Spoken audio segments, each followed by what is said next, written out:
Iran का Israel पर अब तक का सबसे बड़ा मिसाइल हमला। इसराइली शहरों पर 100 से ज्यादा मिसाइलों की बारिश।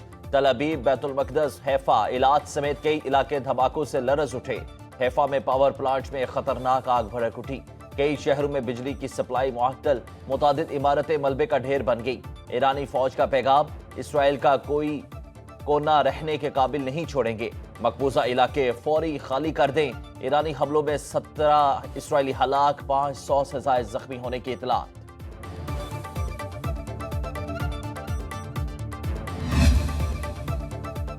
इसराइल का ईरानी सूबे कुम में फरदोन जोहरी तनसीबात के करीब हमला। पूरे इलाके में जल्जले के झटके।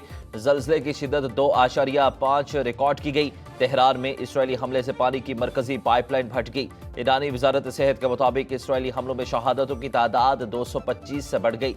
इसराइली फोर्सेज का ईरानी वजारत दिफा के हेडक्वार्टर्स को निशाना बनाने का दावा। अमरीकी सदर ट्रंप का ईरान और इसराइल में जल्द अमन मुआहिदा कराने का ऐलान। कहते हैं ईरान और इसराइल में जल्द अमन मुआहिदा होगा।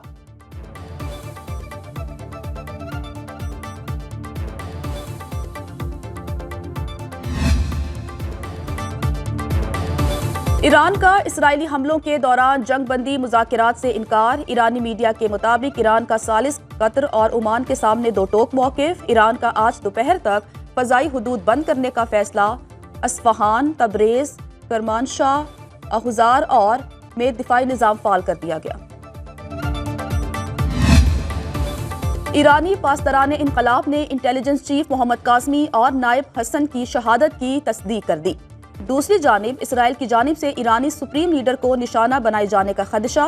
आयतुल्ला खामनाई और उनकी फैमिली हिफाजती बंकर में चले गए। ईरानी मीडिया के मुताबिक ज़ेरे ज़मीन बंकर तेहरान के इलाके रोजियान में हैं।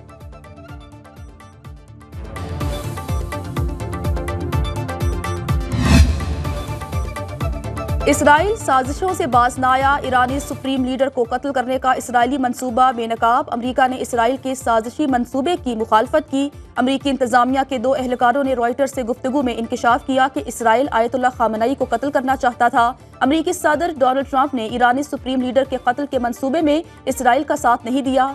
इसराइली वज़ीर आज़म का आयतुल्ला खामनाई के कत्ल की साजिश से मुतालिक सवाल का जवाब देने से इनकार। कहा, तेहरान जल रहा है। इसराइली कार्रवाइयों से ईरान में हुकूमत तब्दील हो सकती है।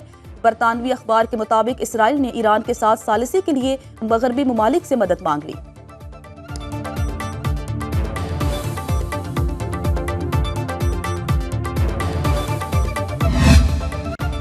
मुस्लिम दुनिया ने इसराइल को ना रोका तो दीगर मुल्क भी उसका शिकार होंगे। मुस्लिम ममालिक इसराइली जारहियत के खिलाफ खड़े हों।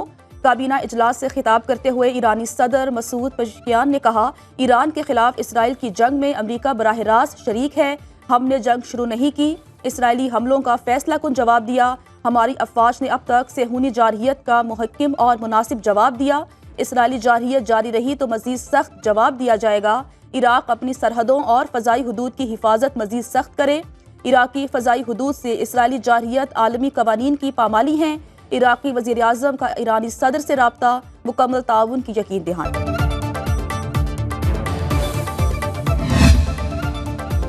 ईरान में मौजूद पाकिस्तानियों का महफूज इनखला जारी। नायब वज़ीर आज़म इसहाक डार का कहना है, 450 पाकिस्तानी ज़ायरीन को बाहिफाजत ईरान से निकाल लिया। ईरान में पाकिस्तानी सफ़ीर मुदस्सिर टीपू ने सुनो न्यूज़ से गुफ्तगू में बताया, ईरान में इस वक्त 4,500 पाकिस्तानी ज़ायरीन मौजूद हैं। 155 पाकिस्तानी तलबा को बसों पर वतन वापस रवाना कर दिया।